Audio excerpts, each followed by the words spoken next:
오늘 본문을 읽다 보면 뉴스에서 보도되는 이 사건, 사고를 생각하게 됩니다. 어떻게 사람이 이렇게 끔찍한 일을 벌일 수 있을까라는 생각이 듭니다. 오늘 본문의 이야기는 우리에게 충격을 넘어 과연 이스라엘에게 지금 소망이 있는가라는 질문을 던지게 됩니다. 그 어떤 사람도 레위인과 그 일행들을 맞이해 주지 않았습니다. 이것은 하나님의 율법이 지금 이스라엘 백성들의 삶에 어떠한 영향력도 끼치지 못하고 있다는 것을 말해주고 있습니다. 그런데 저녁에 한 노인이 들에서 일하다가 돌아오는 길에 레위인을 보게 됩니다. 그리고 그 노인이 먼저 묻습니다.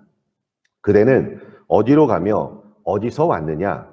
그가 대답하기를 우리는 유다 베들레헴에서 에브라임 산지 구석으로 가는 중입니다. 저는 그곳 사람으로서 베들레헴에 갔다가 이제 여호와의 집으로 가는 중입니다. 그런데 나를 아무도 영접해 주지 않습니다.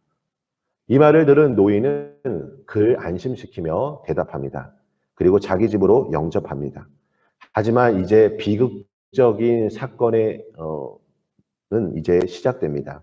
레위인의 일행이 노인의 집에서 즐겁게 먹고 마실 때 초대하지 않은 손님들이 등장합니다. 22절 말씀에 보면 그들이 마음을 즐겁게 할 때 그 성읍의 불량배들이 그 집을 애워싸고 문을 두들기며 집주인 노인에게 말하여 이르되 내 집에 들어온 사람을 끌어내라. 우리가 그와 관계하리라. 여기서 한 가지 주목하는 것은 여기 이 성읍 사람들을 불량배들이라고 규정한 것에 대해서 우리는 생각하기 원합니다. 바로 기부와 구성의 전체가 지금 타락하고 있음을 우리에게 말해주는 것입니다. 불량배들은 노인의 집 문을 두드리며 요구하기를 레위인과 성관계를 갖도록 그를 넘겨달라고 말합니다. 그러나 노인은 이 사람이 내 집에 들어왔으니 이런 망령된 일을 하지 말라고 말합니다. 여기까지는 참 좋은 것 같습니다. 그런데 그 이후 노인의 제안이 참 비극적입니다. 무엇이라고 말합니까?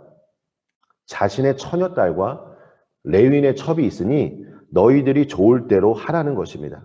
결국 불량배들은 레위인의 첩을 밤새도록 능욕하고 새벽 미명에 그녀를 보냅니다. 그리고 동틀 때 그 여인이 돌아와 날이 밝기까지 집 문에 엎드려져 있습니다. 여러분 27절 말씀을 한번 보시길 바랍니다.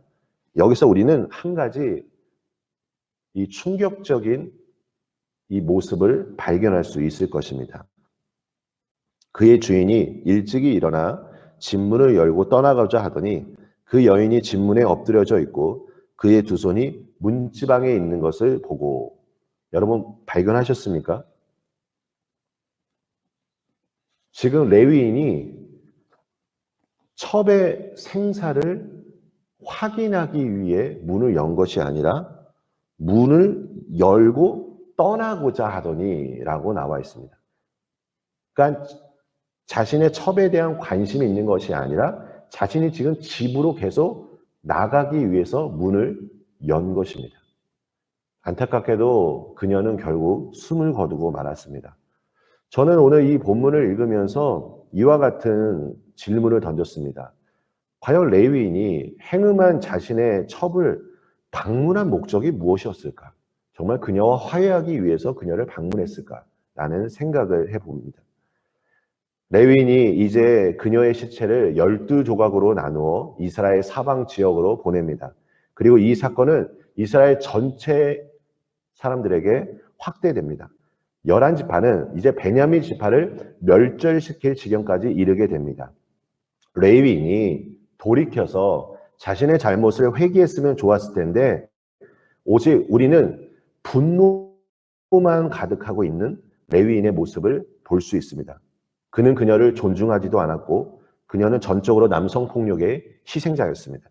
레위인은 자신이 했던 이 행동이 어떠한 영향을 끼칠지 잘 알고 있었습니다. 시체를 12조각으로 보낸 것은 무슨 의미냐면 전쟁을 준비하라는 부름으로 해석할 수 있습니다. 결국 수령자들은 이와 같이 말합니다. 이스라엘이 애굽에서 나온 날부터 오늘까지 이런 일을 행하지도 않았고 보지도 못했다 하고 탄식합니다. 우리가 관심을 가져야 할 것이 무엇일까요? 바로 공동체성입니다.